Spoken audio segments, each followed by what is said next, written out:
शिखंडी। ये जड़ा नहीं है, नपुंसक नहीं है, सबको एक शिखंडी चाहिए। अगर रोहित शर्मा विष्णु के हैं तो मैक्सवेल भी विष्णु का है। और भगवान विष्णु की सेवा कौन कर रहा है? लक्ष्मी। पश्चाताप ना लाए अपने मन में, तपस्या लाए, और लोगों को नौकरियां मिलेंगी और परिवार बसेंगे और खुशी आएगी। वैश्या को आई लव यू बोलो, एक चांटा मारे खींच के। इसको कोई भोग नहीं पाया आज तक, कोई माई का लाल पैदा ही नहीं हुआ। दिल्ली में बिल्लो रानी नाच रही है, देखने आ रहे हो? हमको भी किसी जमाने में लगता था कि अगर दुनिया में सब स्त्री मिल जाए तो मजा आ जाएगा। हमें प्रेम कब मिलेगा? जब हम किसी के भाव का सम्मान करें। इसी क्रम में जब आप आगे बढ़ते हैं तो 16वां श्लोक कहता है, काश्यश्च परमेश्वशा शिखंडी चा महारथा। बहुत इंपॉर्टेंट शब्द है ये शिखंडी। काश्यश्च परमेश्वशा शिखंडी चा महारथा धृष्टद्युम्नो विराटश्च सात्विक पराजिता। मतलब ये काया रूपी काशी जिसकी मैं चर्चा कर चुका हूं, काया रूपी काशी, ये हमारा शरीर, मैंने आपसे बताया ना, इसीलिए काशी का हिंदुओं में बड़ा महत्व है। मणिकर्णिका घाट, जहां आपको जीवन के सत्य का परिचय होता है। वैराग्य को स्थित करना हो, अगर वैराग्य की प्राप्ति करनी है तो सबसे अच्छा घाट बनारस में है मणिकर्णिका। जिसको वैराग्य पर साधना करनी है, वैराग्य पर, वो मणिकर्णिका घाट पे जाकर बैठे। एक साथ 500 लाशें, 600 लाशें, और 1 महीना अगर बैठ गया, फिर जिसको सत्य पर चर्चा करनी है, हरिश्चंद्र घाट, मणिकर्णिका घाट, दशाश्वमेध, जहां 5 इंद्रियां 5 ज्ञानेंद्रियों की जीत की कथा बताई जाती हो, दशाश्वमेध घाट। इसीलिए बनारस घाटों का शहर है, काशी। ये शरीर ही काशी है।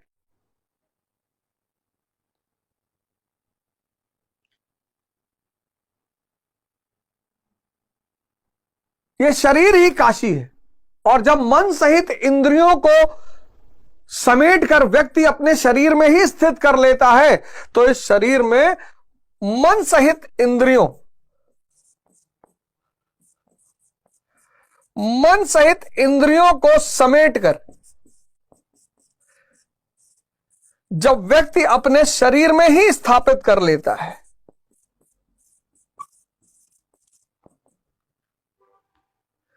तो परमेश्वासा, उस शरीर में परमात्मा का वास हो जाता है। शरीर में क्या हो जाता है? परमात्मा का वास।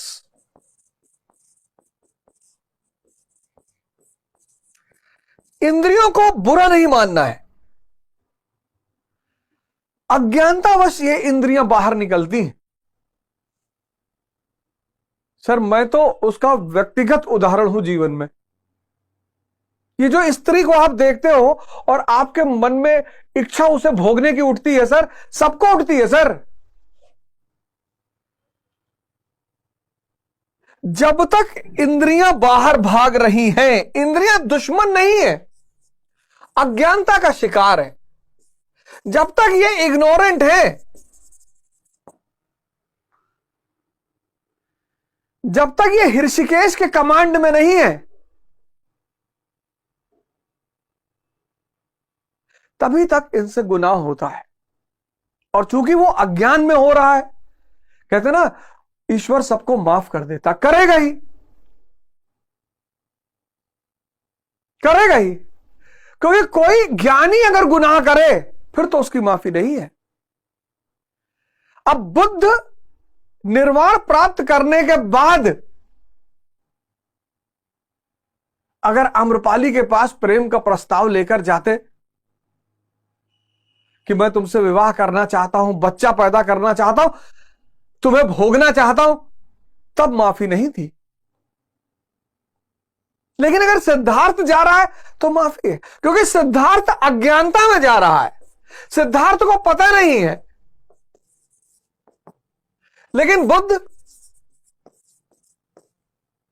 हम सब इस स्तर पे जीते, हम सब। इसलिए मैं आपसे कहता हूं, पश्चाताप ना लाएं अपने मन में, तपस्या लाएं। पश्चाताप व्यक्ति को दुखी करता है, निराश करता है, दर्द देता है। तपस्या लाएं, तपस्या। गुरु की शरण में रहें और तपस्या लाएं। तो जब ये काया रूपी काशी मन सहित इंद्रियों को बाहर से समेटकर अपने अंदर ही स्थित कर लेता है, तब उस शरीर में परमात्मा का वास हो जाता है। इसलिए तो हम गुरु महाराज को भगवान श्री कृष्ण का अवतार कहते हैं। इस देश में जो भी जागृत हो गया वो श्री कृष्ण है, क्योंकि अब उसकी आत्मा पर किसका अधिकार है? ऋषिकेशा का। ऋषिकेशा यानी श्री कृष्ण। अब उसके जीवन की लगाम किसके हाथ में है? ऋषिकेशा के हाथ में। ऋषिकेशा यानी श्री कृष्ण।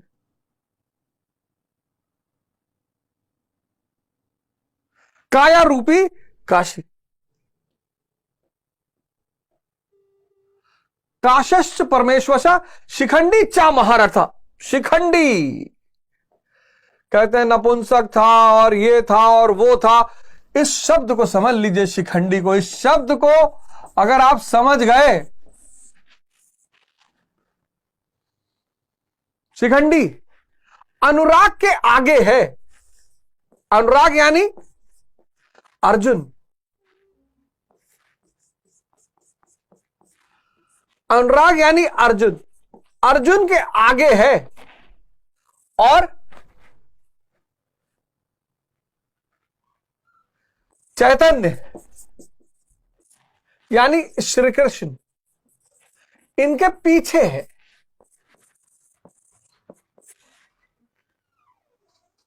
गुरु महाराज ने लिखा कि आजकल लोग क्या करते हैं? बाल छिला लिए, शिखा शीत सूत्र तोड़ लिए, आग जलाना बंद कर दिए, बोले हम सन्यासी।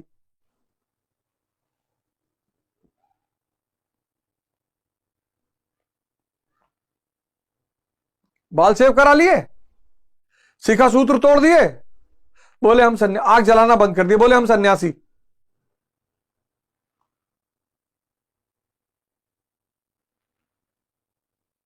और शिखंडी ने मारा किसको? तो सन्यासी बनेंगे कैसे? क्या है सन्यासी का मूल रूप और कौन है ये शिखंडी? आपका जो महाभारत का युद्ध होगा ना, उसमें इसकी बहुत बड़ी भूमिका होगी।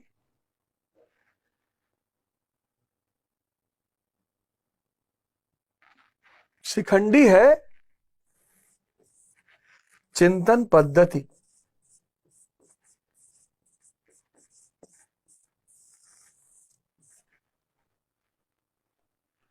चिंतन पद्धति। अब बताओ, ये कोई अंग है शरीर का?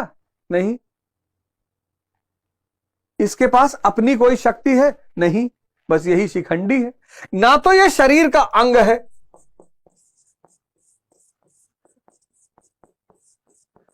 और ना इसकी कोई अपनी शक्ति।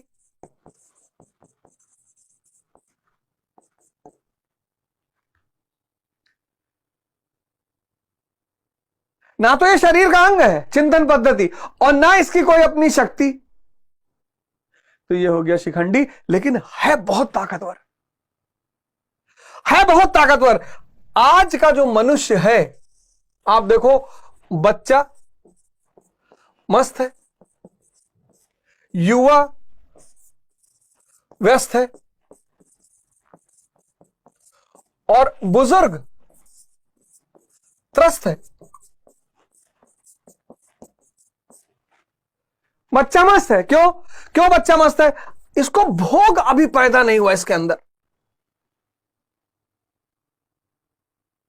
अभी दुर्योधन विकसित नहीं हुआ इसके अंदर। बच्चे के अंदर दुर्योधन अभी विकसित नहीं हुआ। तभी तो हम कहते हैं बच्चे मन के सच्चे। बच्चा मस्त है,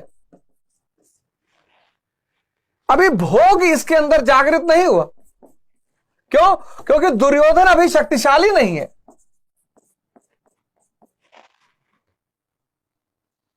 अभी ये बहुत प्रकृति में नहीं भाग रहा है, बाहर नहीं भाग रहा है। अभी इसका जीवन बड़ी छोटी छोटी बातों पे, चॉकलेट पे घूम रहा है।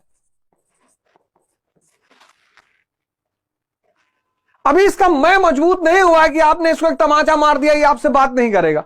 हाँ, ये फिर 5 मिनट आपसे बात करेगा।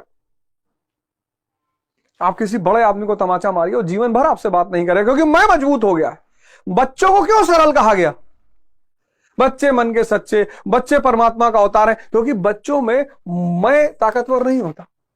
मैं यानी दुर्योधन। बच्चों में भोग अभी शक्तिशाली नहीं है। चॉकलेट। 4 बच्चे हैं, आप देखिए बाहर खेलते हुए पार्क में, बालू उठा उठा के ऊपर ऊपर डाल रहे हैं, खाली बोतल सजा रहे हैं। माँ बाप डांट रहे कि अरे फेंक दे बोतल, खाली हो गई, कचरा है। उसी को सजा रहे हैं, उसी को जोड़ रहे हैं, ईंटों को जोड़ के घर बना रहे हैं। हाँ, जिनका घर बना हुआ कह रहे हैं यार ये घर ठीक है नहीं, इसमें टाइल्स नहीं बढ़िया लगा हुआ है। बच्चे की सरलता का आधार यह है क्योंकि उसमें दुर्योधन विकसित नहीं है। दुर्योधन यानी मैं। युवा का मैं विकसित हो गया, दुर्योधन विकसित हो गया है। अब इसको कुछ बनना है, और सिर्फ बनना नहीं है। अब इसको कुछ बनना है, और सिर्फ बनना नहीं है, भोगना भी है बनने के बाद। ना ये कुछ बन पाएगा, ना कुछ भोग पाएगा, क्योंकि मैं की कोई अस्तित्व ही नहीं है। ये तो भ्रम है, माया।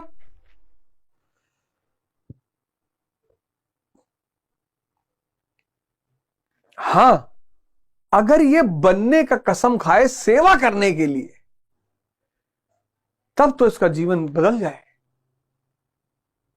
आज बहुसंख्यक लोग क्यों परेशान है? बनना है फिर भोगना है। पहली बात तो बन ही नहीं पाओगे, और मान लो गलती से कहीं बन भी गए तो भोग नहीं पाओगे, क्योंकि तुम हो ही नहीं, मैं का अस्तित्व ही नहीं है। हम अपने चारों तरफ पैसे वालों को, पद वालों को परेशान देखते हैं, लेकिन चिंतन पद्धति का अभाव है, शिखंडी का अभाव है। और बुजुर्ग, इसका मैं तो और ताकतवर है।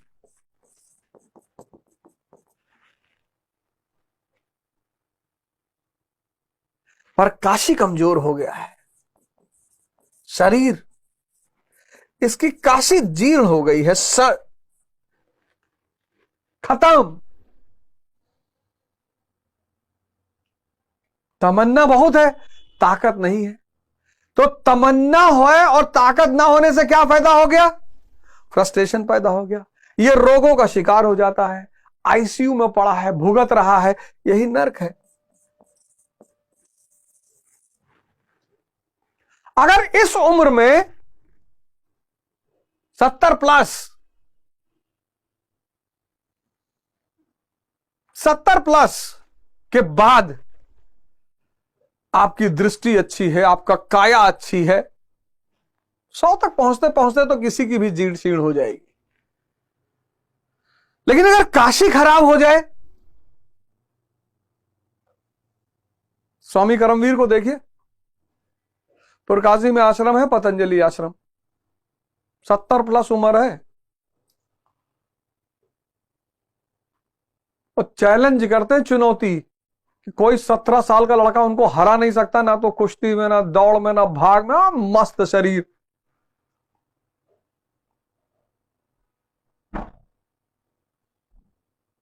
स्वामी करमवीर।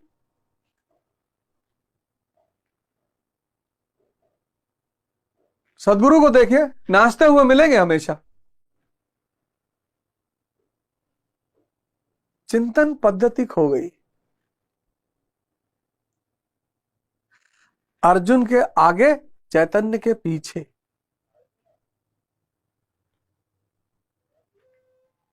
सबको एक शिखंडी चाहिए। शिखंडी यानी चिंतन पद्धति। कभी गौर किया आपने?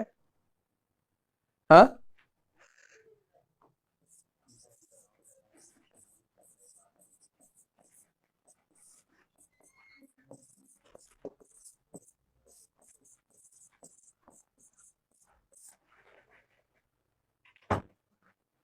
शिखंडी, शिखंडी यानी चिंतन पद्धति। खो गए लोग। डाइवोर्स रेट देखो,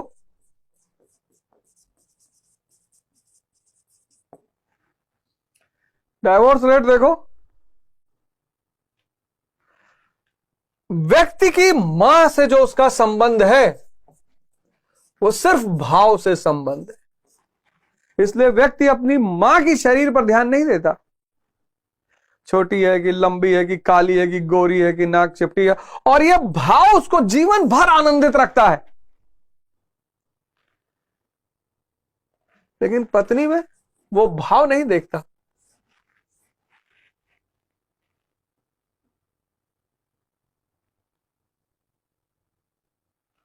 पत्नी में उसे शरीर देखना है। इसीलिए दुनिया के सारे पुरुष पीटे जाते हैं।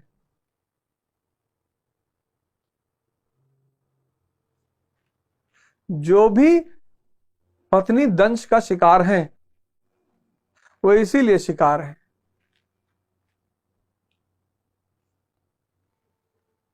क्योंकि जीवन तो आपका इससे कटेगा ना, जीवन इससे तो कटेगा नहीं। नहीं तो वैश्याएं एक से एक सुंदर हैं, जाइए निकाल लाइए, किसी से विवाह कर लीजिए।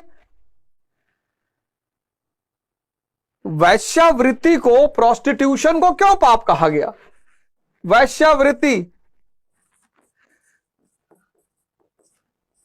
आप एक स्त्री को धन देते हैं, उसके बदले में आप उसकी शरीर लेते हैं।